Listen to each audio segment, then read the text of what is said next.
In some marriages, there's two kinds of people. There's the person that leaves everything out, and there's the person who puts everything away. In this video, I'm trying to cure both of those things. While I lament about my wife leaving things all over the house, I have my own problem with scrap. Scrap wood plagues most woodworkers. What to do with all these small cutoffs? I try to find things that need something built around the house, and I use scrap for that. I think this project would be a great use of scrap. I think I found the perfect piece of wood.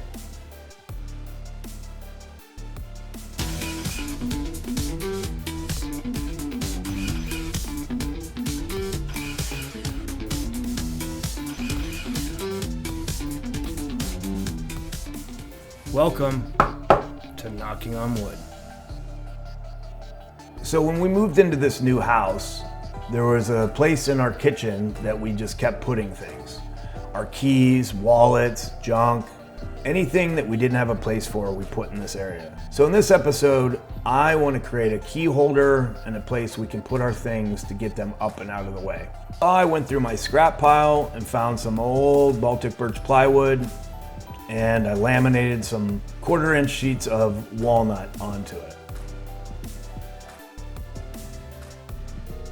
I had some rare earth magnets laying around, and so I drilled some holes and glued those into the bottom side. Clamped it all together and left it overnight for a glue up. Can't ever have enough clamps.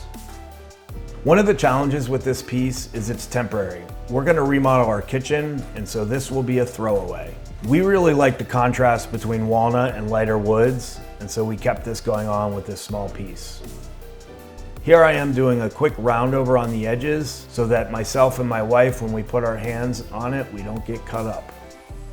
You can see some marks there. I tried gluing up some walnut on the bottom side, it just didn't work.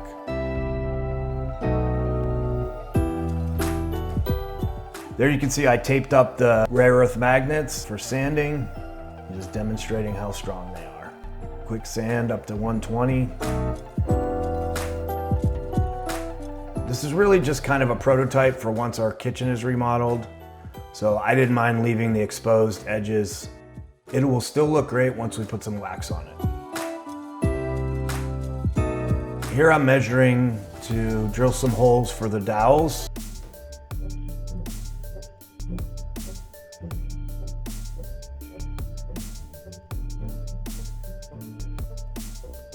You're not supposed to look away when you're using power tools, but the boss was running around in the background asking a lot of questions, and so I had to make her feel better. I believe I used 1/4-inch dowels for this, so I'm drilling 1/4-inch holes with a 1/4-inch Irwin Forstner bit. Irwin tools gets lots of hate, but they work really great just for me. This is a little mini drill press. Doesn't go down too far, but it's enough for this project.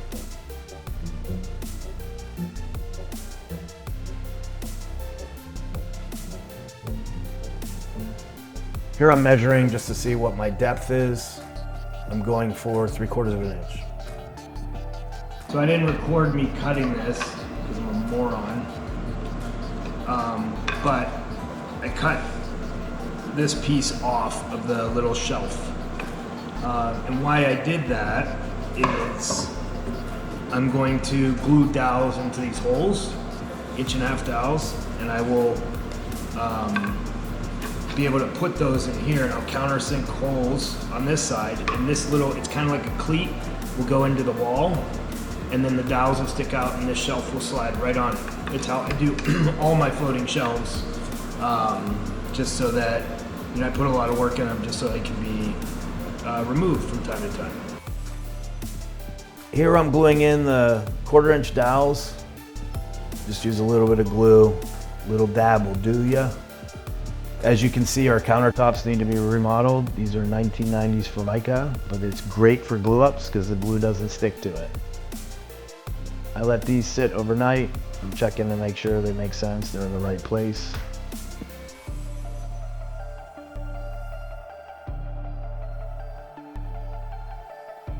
I do lots and lots of dry fits. Again, checking my depth to see how I need to trim those dowels. Can't say it enough, every woodworker should have a pair of calipers. I use them so much in woodworking. And you don't even need an expensive pair. I will put the tool in the description. So here I'm just marking where I need to cut.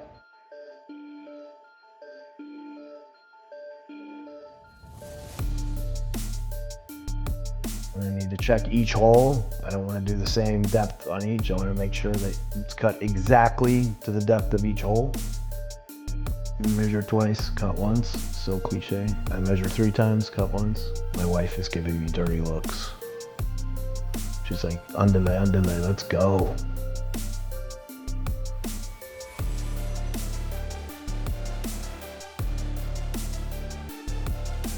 Checking again, you know.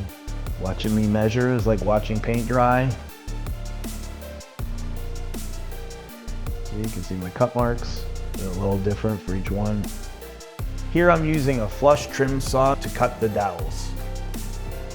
A little sneak preview of my new workshop I'm working on. Got a lot of work to go to get it set up, but it's so nice to have a space of my own to work. I'm really excited about it.